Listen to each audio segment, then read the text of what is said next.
So, you want to save the world with clean energy? Make money doing it? Confused about the economic and technical realities of residential and commercial solar, batteries, heat pumps, EVs? Want the real-world scoop on new energy technologies, not manufacturer hype? Then tune in to the Weekly Energy Show, hosted by Barry Cinnamon. Insights from Barry's 40-plus years in the solar and energy industry will help you understand the future ways we'll generate and consume energy. And now, here's Barry.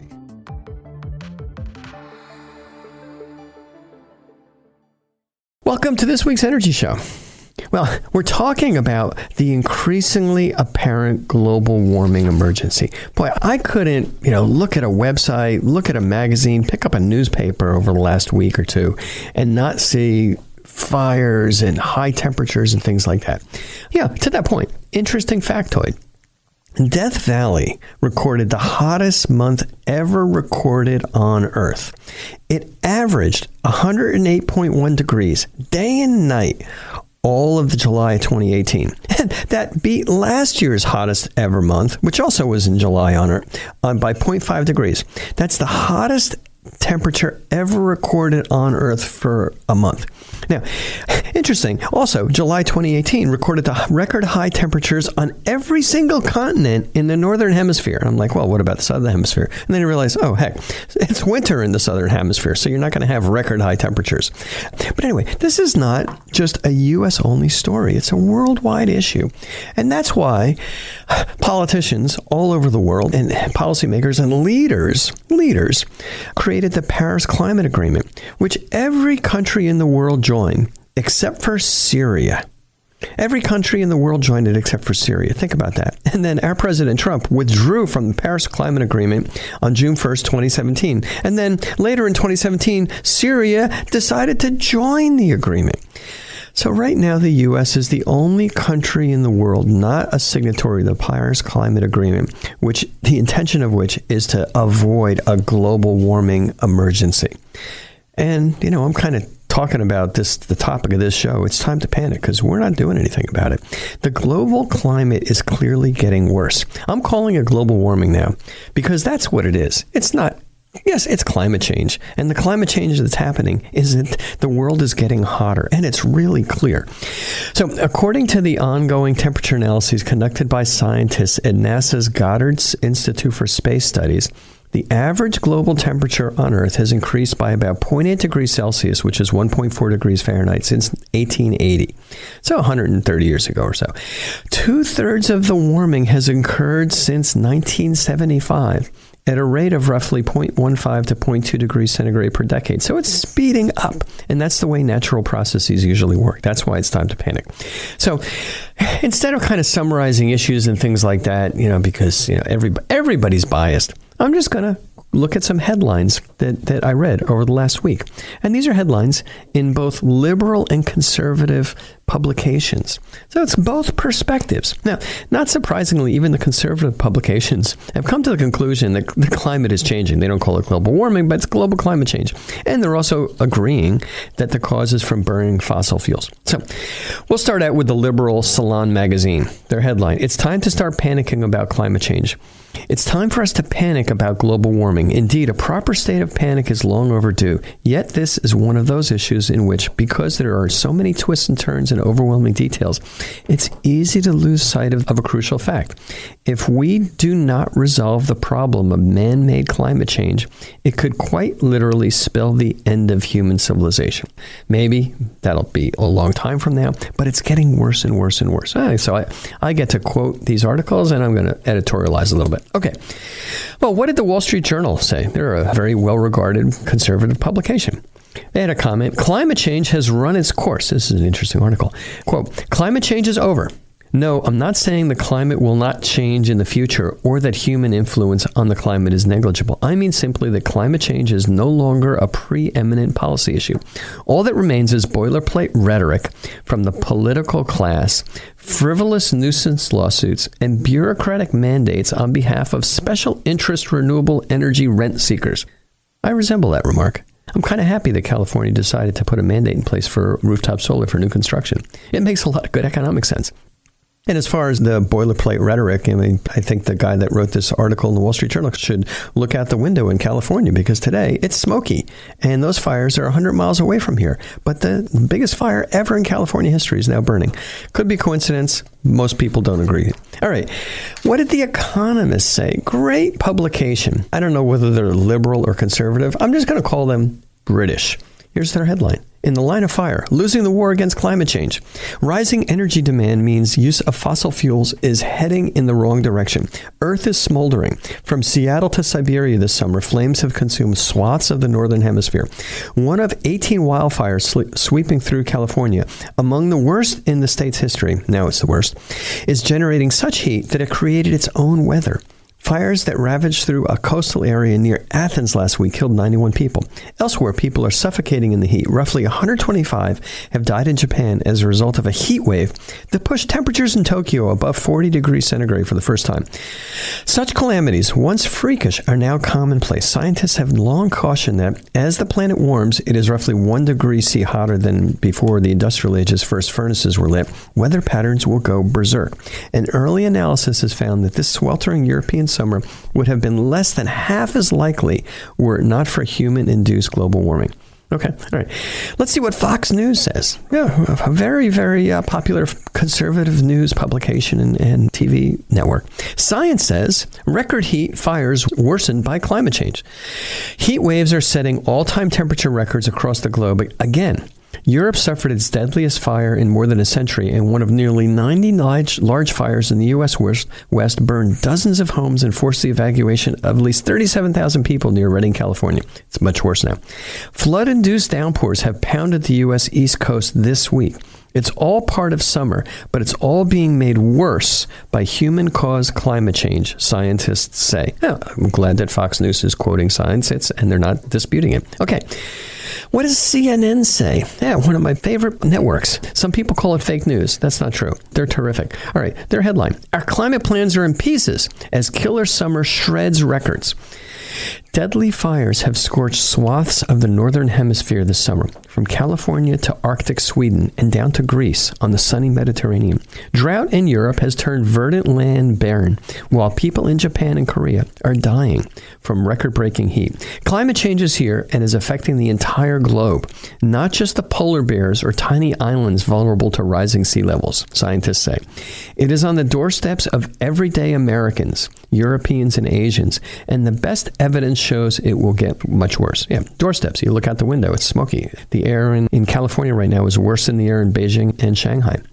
Okay, what do our leaders say? Well, Trump points fingers on wildfires. This was a tweet from the president recently. The president on Sunday placed blame on California's environmental laws for the worsening wildfires raging across the state that have left several people dead. Quote, this is from President Trump's tweet. California wildfires are being magnified and made so much worse by the bad environmental laws, which aren't allowing massive amounts of readily available water to be properly utilized, President Trump tweeted.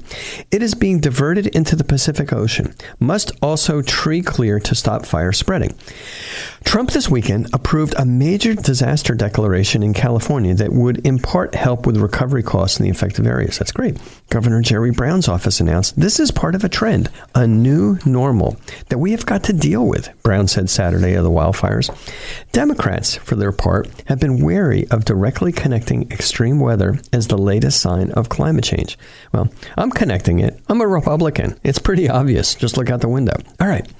Now, Peter Glick of the Pacific Institute, one of California's foremost experts on how the state manages its water, commented recently on Trump's tweet. Quote, in an email to Politico, Glick noted that water that flows from California's rivers and the ocean is what remains after cities and farms take their gulp, and that these flows are critical to shoring up ecosystems that, in some parts of the state, are teetering on the brink of collapse. Trump's tweets last night and today show a profound misunderstanding about water, fires, California environmental policy, and of course, climate change. Gleick said, adding that the idea that somehow state water policies are leading to a shortage of water for fighting the fires is too stupid to rebut. I don't know. I just was watching TV yesterday and this morning looking at these fires in Mendocino, and there's helicopters and big firefighting planes dropping fire retardants. They're not dropping water. Fire retardants are a lot more effective, and there's also plenty of water if they need it. Obviously, there's a difference of opinion about global warming. Weather's inherently chaotic and unsteady and variable, so it's not impossible that warming is just a fluke. It could just be a bizarre coincidence. But 97% of climate scientists have concluded that the Earth is warming, and this warming is caused by burning fossil fuels. I mean, you can tell it's warming. We look at the thermometer, and the conclusion is it's caused by burning fossil fuels by man. Now, there are still some skeptics. There's that 3% of the people. But the research shows that the greater the climate expertise among these surveyed scientists, the more that they know about climate, the higher the consensus on human-caused global warming. And the converse is the less climate expertise they have, the more likely they are to say that humans aren't causing this global warming. So, like kooky, non-tenured scientists are saying it's not happening. I wouldn't really put as much faith in them as the Nobel laureates. Okay. According to the National Oceanic and Atmospheric Administration, we call them NOAA, human activities have increased the natural concentration of carbon dioxide in our atmosphere, amplifying the Earth's natural greenhouse effect. You probably all know this. I'm just reiterating. But very simply, fossil fuels emit CO2. We learned that in chemistry. CO2 in the atmosphere traps heat. The global average amount of carbon dioxide hit a record high in 2017, 405 parts per million. The annual rate of increase in atmospheric carbon dioxide over the past 60 years is about 100 times faster than previous natural increases, such as those that occurred at the end of the last ice age, 11,000 to 17,000 years ago. Yeah, we do these ice age cores. We look at carbon dioxide in ice that's 10,000, 15,000 years ago, and we see it did sometimes go up. But what's happening now, it's 100 times faster. It doesn't really take a lot of brilliance to kind of figure out. We've been burning wood, coal, oil, gas, and that's creating a lot of carbon dioxide. Okay. Evidence of global warming clearly visible. It's hot. We have fires. We have floods. We have hurricanes, worse than ever. And we also have extreme weather. Now, it's kind of, not that easy to statistically prove that the extreme weather events, huge snowstorms, huge hurricanes, are caused by global warming. But once again, temperature has a big effect. Warmer air carries more moisture. More moisture means more storms. You get a humid day on when it's hot and there's moisture in the air. It's really dry in the winter when it's really cold. So when the air gets hotter, the air can hold more moisture, more water, and those storms can be more severe. They're going to dump that water on the land. Okay. Now, the other thing to remember is nature's not linear. This is kind of a scary fact. Many natural processes happen slowly initially, then accelerate rapidly. 2/3 of the warming that has occurred since 1975 at a rate of roughly 0.15 to 0.2 degrees C per decade. That's going to increase again. As the Earth temperature warms up, the polar ice caps slowly melt, the sea level rises, the Earth gets hotter, more ice melts. It's a process that accelerates. The ocean currents are going to change, and they're slowing down in the Gulf Stream. The air and sea temperatures rise even more. And this is kind of accelerates. It's very difficult to stop this process once it gets established. It's kind of what people call the tipping point. You get to the point where you can't stop it. It's tipping over. All right, back to the news. From the Hill, this is a conservative publication. A new study out Monday warns of the possibility of out-of-control global warming if humans fail to band together to fight the worst effects of climate change. The analysis, conducted by researchers at the Australian National University and the Stockholm Resilience Centre, among other institutions, outlines the potential for a threshold that, if crossed, would lead to runaway warming patterns and the advent of a hothouse Earth. So these patterns could kind of have a tendency to run away. They tip. If such a threshold is crossed, the study warns, global average temperatures could climb as much as 8 degrees Fahrenheit above current temperatures, and sea levels could rise 30 to 200 feet. Now, we're already seeing sea levels have risen a few inches. It's going up by like a centimeter or so. That's not that bad, but it could accelerate. Crossing the threshold would lead to a much higher global average temperature than any interglacial temperature in the past 1.2 million years. and to sea levels significantly higher than at any time in the Holocene, the study says. The report is based on a review of past research of thresholds for climate change, according to USA Today. Even if every country that signed on to the Paris Climate Agreement meets its obligations under the pact and limits the global temperature increase to 3.6 degrees Fahrenheit, that's 2 degrees centigrade, runaway global warming could still be a threat, the newspaper reports. The study said that mitigating the risk would require collective global action, including a drastic transformation of social values and the pursuit of new technology. Such action entails stewardship of the entire Earth system, biosphere, climate, and societies, and could include decarbonization of the global economy, and we're talking about renewable fuels, no burning fossil fuels, enhancement of biosphere carbon sinks, and they could have just said more trees, behavioral changes, technological innovations, new governance arrangements, and transformed social values. Now, note, President Trump withdrew from the Paris Agreement last year, arguing that it placed unfair burdens on the U.S. to curb carbon emissions and would ultimately hurt American businesses and industry. That's a problem. Okay. From Reuters. Now, Reuters is a wire service. I would say that they're neither conservative or liberal. Their headline, World at Risk of Heading Towards Irreversible Hothouse State. This is kind of similar to the same research. August 6th, the world is at risk of entering hothouse conditions where global average temperatures will be 4 to 5 degrees Celsius higher, even if emissions reductions targets are met. The report comes amid a heat wave that has pushed temperatures above 40 degrees C, that's 140 degrees Fahrenheit in Europe this summer. Hey, you should check out Death Valley, causing drought and wildfires, including blazes in Greece in July that killed 91 people. Around 200 countries agreed in 2015 to limit temperature to well below 2 degrees C, above pre-industrial levels, a threshold believed to be a tipping point for the climate. However, it is not clear whether the world's climate can be safely parked near 2 degrees C above pre-industrial levels, or whether this might trigger other processes which drive further warming, even if the world stops emitting greenhouse gases, the research said. Currently, global average temperatures are just over 1 degree C above the pre-industrial period and rising at 0.17 degrees C each decade. Now, what we can do, these tipping points are going to yield to abrupt changes. So what are these abrupt changes? Permafrost thaw, the loss of methane hydrates from the ocean floor, weaker land and ocean carbon sinks, the loss of Arctic summer sea ice, and the reduction of Antarctic sea ice and polar ice sheets. So we're talking about permafrost thawing, methane hydrates, weaker land and ocean carbon sinks. That means more CO2 comes out. And then we're talking about sea ice. The sea levels are going to rise. These tipping elements can potentially act like a row of dominoes. Once one is pushed over, it pushes Earth towards another. It may be very difficult or impossible to stop the row of dominoes from tumbling over. Places on Earth will become uninhabitable if hothouse Earth becomes a reality. Maximizing the chances of avoiding such a hothouse state requires more than just reducing greenhouse gas emissions. For example, improved forest agriculture and soil management, biodiversity conservation, and technologies that remove carbon dioxide from the atmosphere and store it underground are needed. In other words, the problems get so bad that we must drastically reduce the existing CO2 in the atmosphere. It's not enough to stop. All right, 90% of the experts say we have a big problem. Even if 3% are right, 97% of the experts are wrong. Let's take out some insurance. Let's do something. Let's cut back on our CO2 emissions. Let's do everything we can to cut back. We don't have to spend $1 gazillion on it, but let's start doing something. Instead, we're doing the opposite. We're making bad policy decisions. We're making it worse. We pull out of the Paris Climate Agreement. We put tariffs in place on solar panels, making these systems more expensive.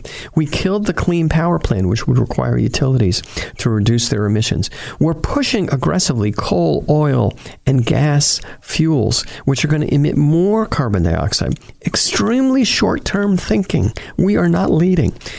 So why is the U.S. not acting to solve this problem? Why is the U.S. actually making it worse? The reason is money talks. So just follow the money. There's more money in fossil fuels than renewables. The fossil fuel industry generated over $1 trillion last year in the United States. And that happens every year, because every year you got to buy more oil and gas and coal. The renewable energy industry generated about $200 billion last year, the fifth of the size of the fossil fuel industry. And once those renewable systems are put in place, the continued growth in the renewable energy industry, so we're putting more systems in place that are going to eliminate it. So it's not a rebuying situation. We're investing. All these are investments, whereas these $1 trillion that we're spending on fossil fuels, that's expense. Same issue all over the world. Incumbent industries have much more political clout. So when we're increasing the energy demand in developing countries, the fossil fuel companies make more money. The U.S. wants to sell that coal, that oil, that gas, regardless of the long-term climate impacts. So what can we do as a society? Well, the solutions are ultimately going to be based on economics. We have really lousy government policies right now, but economics will eventually dictate. And if we're able to follow those economics right now, we make the right decisions. But we have politicians that are overruling those customer economics. Buyers of energy will select the cheapest fuels, which will be renewables. Coal's already economically obsolete in the United States. Even the latest natural gas systems will not be competitive with solar and storage in a few years. For example, California is now requiring solar and storage to beat the most efficient natural gas peaker plants. So California is not putting in new peaker plants in 3 years, natural gas. They're saying we want solar and storage instead. Why? Because it's cheaper. Nevertheless, fossil fuel companies will continue to buy political clout, but at some point, hopefully, customer economics will prevail. In the meantime, what we're doing, what our leaders are leading us down the path off the cliff, is we're further jeopardizing the climate and the earth that our children will inherit. So what can you do? You're listening to this. What can you do? Don't buy a house near the ocean. First piece of advice, install rooftop solar in your home or business. It's going to save you money. It's also really good for the environment. You're going to save money. And consider a battery backup system for blackouts and emergencies. There's lots more people right now in California who don't have power because there's fires. Maybe not in their immediate neighborhood, but because there's fires. And it's going to happen again in the winter when we get more rains. Okay. That's all the time we have on this week's Energy Show, and thanks to all of our listeners for tuning in. If you missed any of today's show, you can always go to our website at cinnamon.energy and listen to the podcasts. So, you want to save the world with clean energy? Make money doing it? Confused about the economic and technical realities of residential and commercial solar, batteries, heat pumps, EVs? Want the real-world scoop on new energy technologies, not manufacturer hype? Then tune in to the Weekly Energy Show, hosted by Barry Cinnamon. Insights from Barry's 40-plus years in the solar and energy industry will help you understand the future ways we'll generate and consume energy. And now, here's Barry.